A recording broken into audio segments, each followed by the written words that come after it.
Hallo, hier ist der Familienleicht Podcast. Dein Podcast rund um bedürfnisorientiertes Business.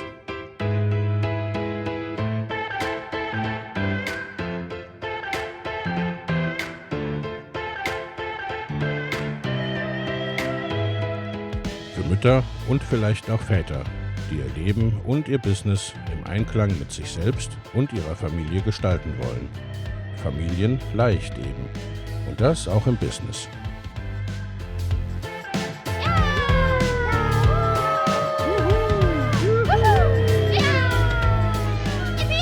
Herzlich willkommen, sagt dein Host Lena Busch, Gründerin von Familienleicht.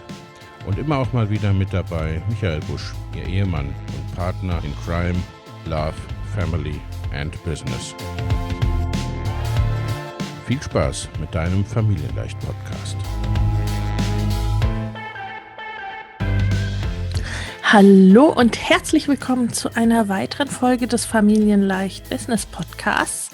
Ich habe heute wieder einen Gast für dich und zwar einen englischsprachigen Gast. Das Interview ist in englischer Sprache und mein Gast ist Leonie Dawson, ein bekannter Business Coach aus Australien, die ich nun schon seit ungefähr 10 Jahren kenne oder der ich folge. Ich wünsche dir viel Spaß bei diesem Interview. So, hello everybody. I have a very special guest today. I'm very happy to welcome Leonie Dawson today. Hi, Leonie. Happy to see you here. Hi, Lena. Thank you so much for having me and inviting me to do this. It's just such a joy. Leonie, many people might know you, but in a nutshell, you are an author, an artist, a serial entrepreneur for many, many years. I think you're blogging since 2004. Yeah. Yes. You're a mother of 2 lovely children. You are or have been a homeschooling mom, attachment parenting mom, and you build up your business and lead your business with around 10 hours a week. And you made about $10 million with it right now. Yeah. We've brought in about 10 million in revenue since my business began, and it just keeps on growing. Well, I think it's just hit over 11 million now, which is just ridiculously exciting.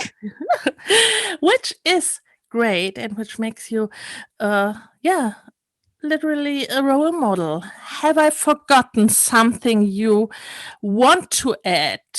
And you shared with us over all this time that you are neurodiverse, that you are an introvert, that you had to deal with mental issues, with I don't know the English word, hyperemesis gravidarum.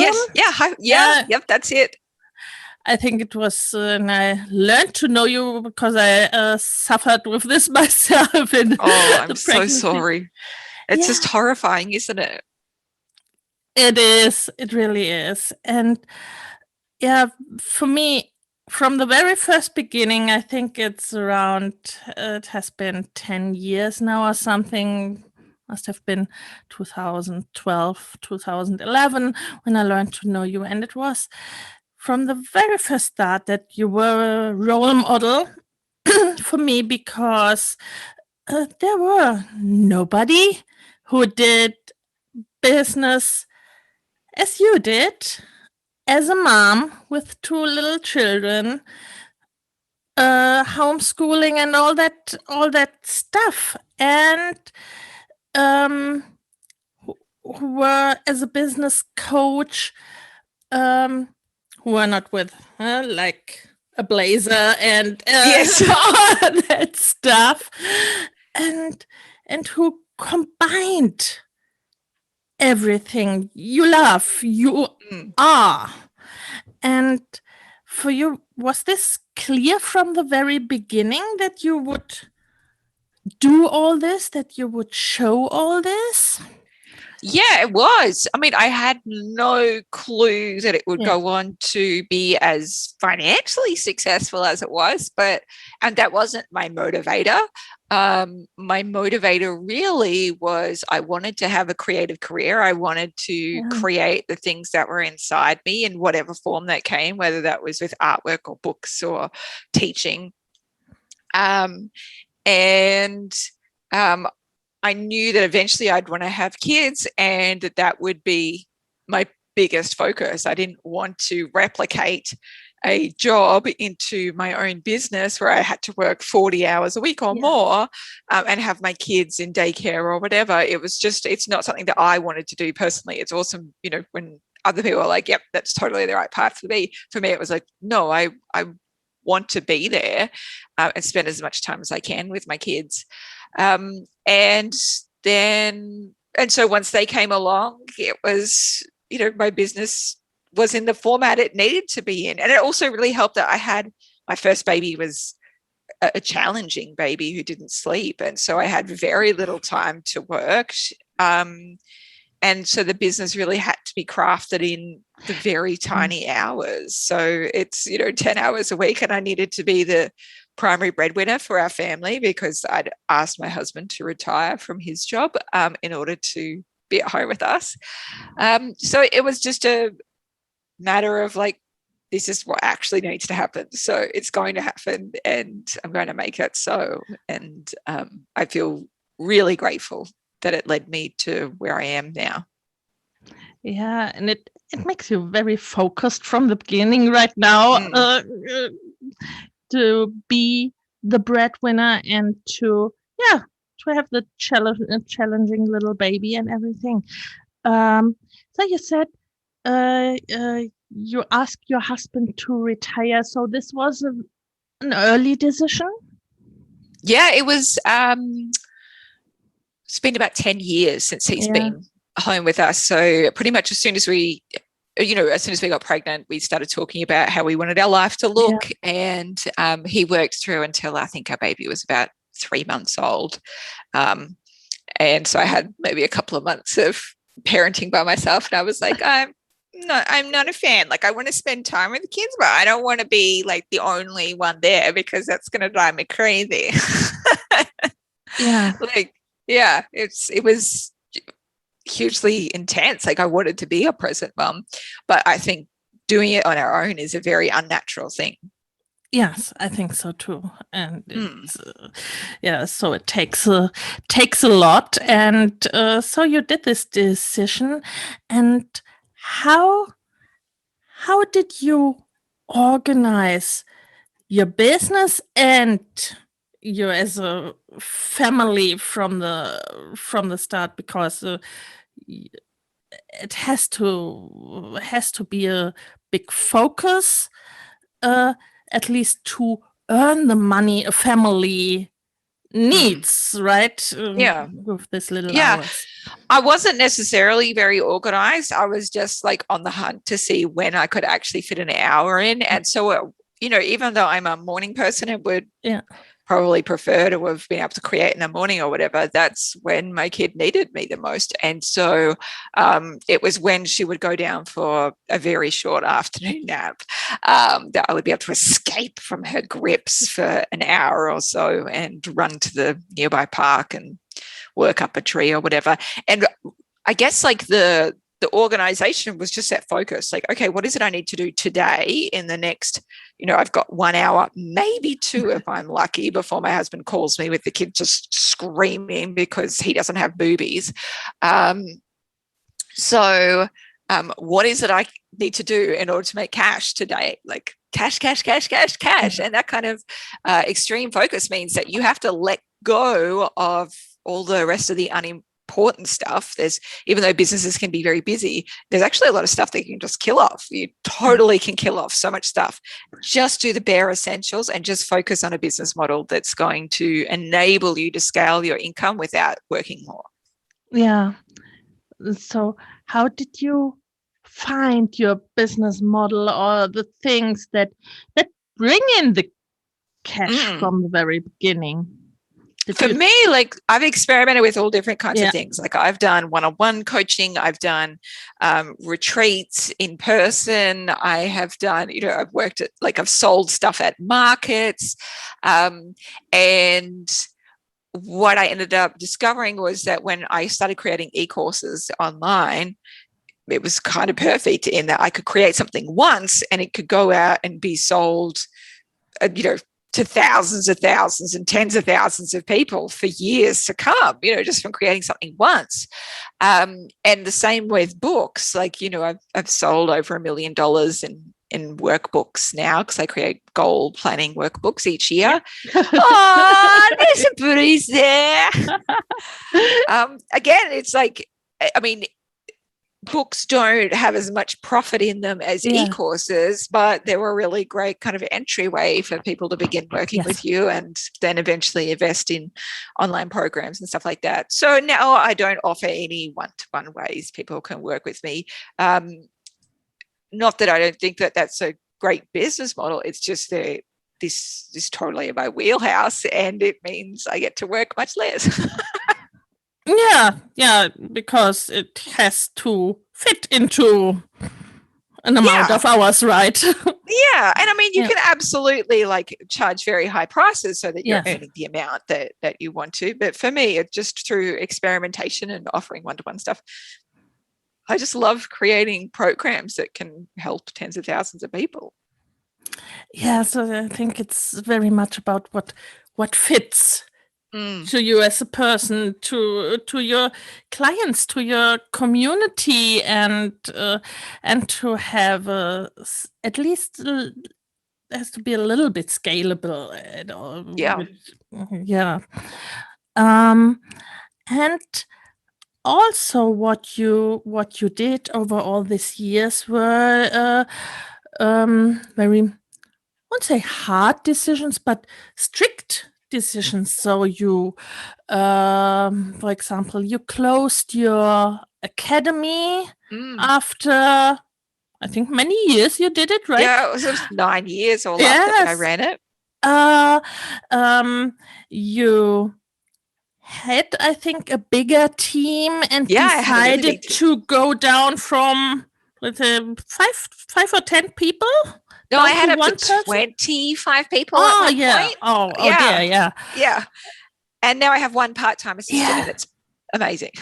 Yes. And so these are, let's say, brave decisions at all. And how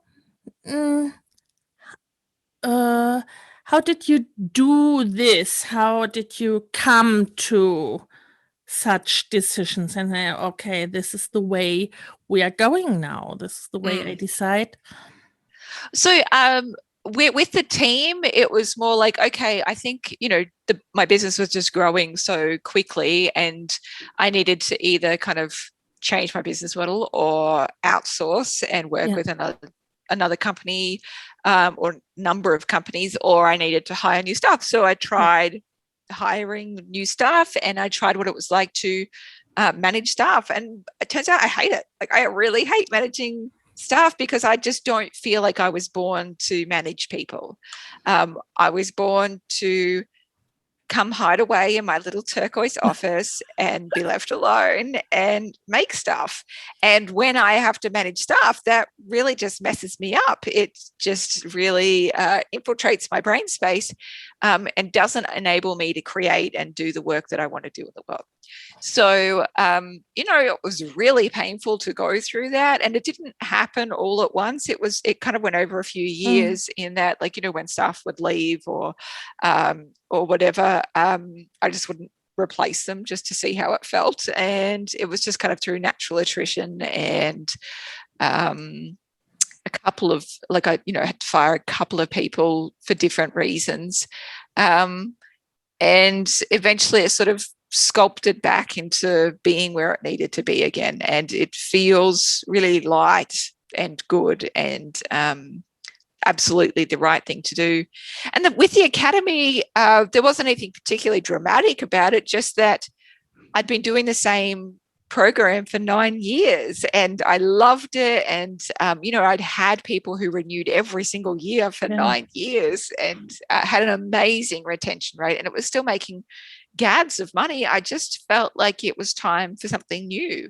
And I wanted to honor the gift. When I had the idea for it so many years ago, when I had a newborn baby, I felt like it was a gift from the angels, that idea.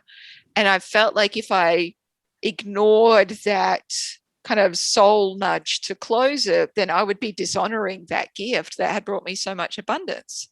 So it was time. Like, every circle must end. And then I went on to creating just kind of individual programs that people could be involved with. Yeah, so this sounds so simple, not easy, let's say, in a way, because you look very much what feels right, what feels the right decision in the moment, and I think that's a very, very good thing to do.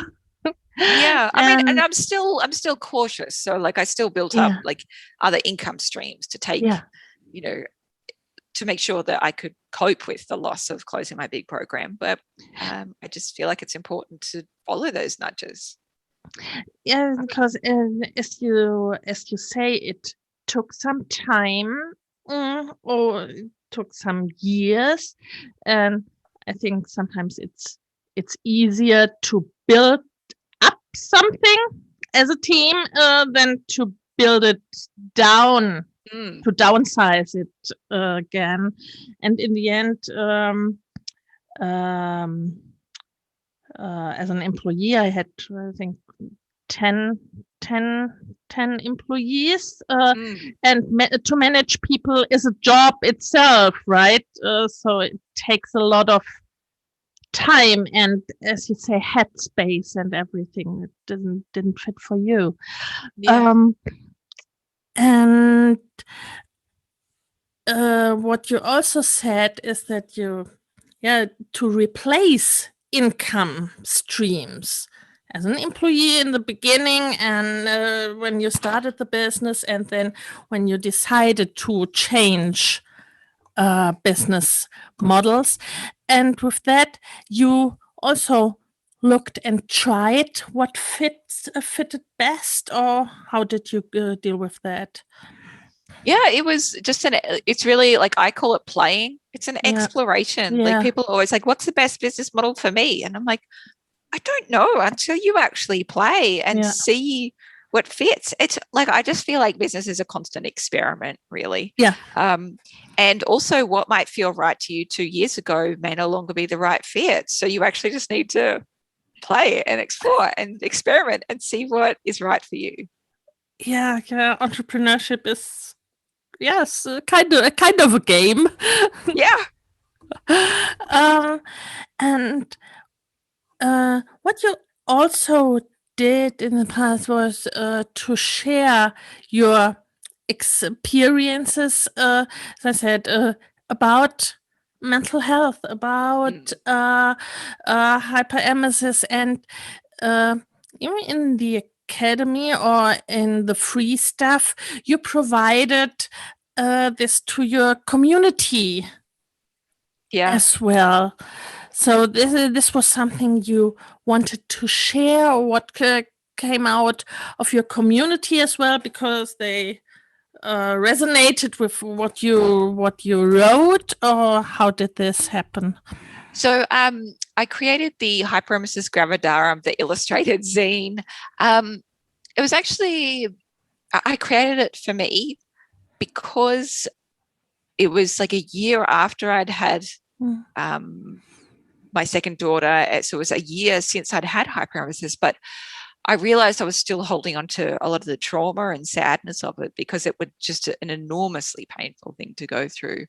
And I remember a friend saying to me, like, you've talked about this a lot. It's obviously something that's big for you. Why don't you do what you do with everything and turn it into art? And I love what, Carrie Fisher says. She says, you take your broken heart and you turn it into art. Yeah. And so I made that over the space of a few days, and cried lots, and it was enormously healing. And then, of course, I was like, right, I just want to just give this away. Yeah. And just offer it up. And so anyone who's got hyperemesis can know that they're not alone in it, because it can feel so deeply isolating. And then for people who know people who are going through hyperemesis, for them to understand the trauma of that situation and how best to support those people. So that felt really great. And I love that a lot of midwives and obstetricians will now like stock it, they'll just print it free of charge, of course, because I'm not charging anything for it. And they can give it away to their clients that are going through it as well. So that feels just ginormously good and beautiful for me. And in terms of talking about my mental health stuff, it's sort of like, if you had a broken leg, you'd talk about your broken leg. Yeah. It's exactly the same thing. When I look at my family tree, I come from really strong stock that lives for a really long time. They've got very strong bodies, but their mental health is fucked. And that's okay. Like this is how our genetics is. Strong bodies, minds aren't perfectly on key. And so I'm really happy to talk about postnatal depression and having gone through a depressive episode as well. And I'm happy to talk about having a generalized anxiety disorder, because I've gone through this. I know that it's totally normal and totally okay, and that so many people suffer from it. So I may as well offer up my story and say, hey, this is what it was like for me. Yeah, and because in all of this, you are a role model too, and to show that to care about all that stuff and the self-care, at least at a breadwinner, mother, the, let's say, golden goose of the business. It's so important. And on the other hand, a lot of the mothers I work with, they struggle with being that visible and to share at least the personal stuff, because I think it makes you, let's say, vulnerable in a way too. So I think you built up this strong community from the very beginning. So was this ever a thing for you today? I'm not quite sure if I want to expose all this, to be visible with all this. So for me, it definitely has to be something once it's done and I'm reconciled with it on some level. It's really challenging to create about something when you're still going through it. And, I still write while I'm going through stuff, of course, but with those really vulnerable stories, it's not like, I was live streaming, okay, I'm going to the doctors now because I don't know if I should be admitted because I am very, very sad right now. It was more like, a few months had passed and I was like, okay, like I'm actually okay now. And I want to share what that experience was like. And in terms of vulnerability, like I've always found vulnerability is just an enormous gift, and it forms connections, and people share the most beautiful and heartfelt stories with me. I don't feel the need like, oh, I'm a business coach, so I have to be professional. Like that doesn't feel like fun to me. I'd much prefer to just talk about what it's like to be a human and connect with other humans. And I've had a little bit of negativity back, but it's like, one cranky letter out of 1,000 beautiful, heartfelt letters. And I don't know what the cranky letters life is like or who they are, and I don't give a shit about their opinion. So probably it has to be do more with them. Exactly. It's never got to do with me because they don't even know who I am. They haven't met me in person. Yeah, that's true. And you also, I think you started very early to step up. As I remember, I think you were one of the first people who wrote in the newsletter about, or on social media about, let's say, when the Donald Trump election, or Black Lives Matters, diversity, and all that stuff. So you also stepped up with this kind of things. Was this something that you say, it's important in a way to do so? I think so. It depends on how important the issue I think is, right? Like, I'm not going to talk about every single Australian election because currently, like, it's not perfect, but democracy is maintained, and all that kind of stuff. And people know who kind of how I vote anyway in Australia.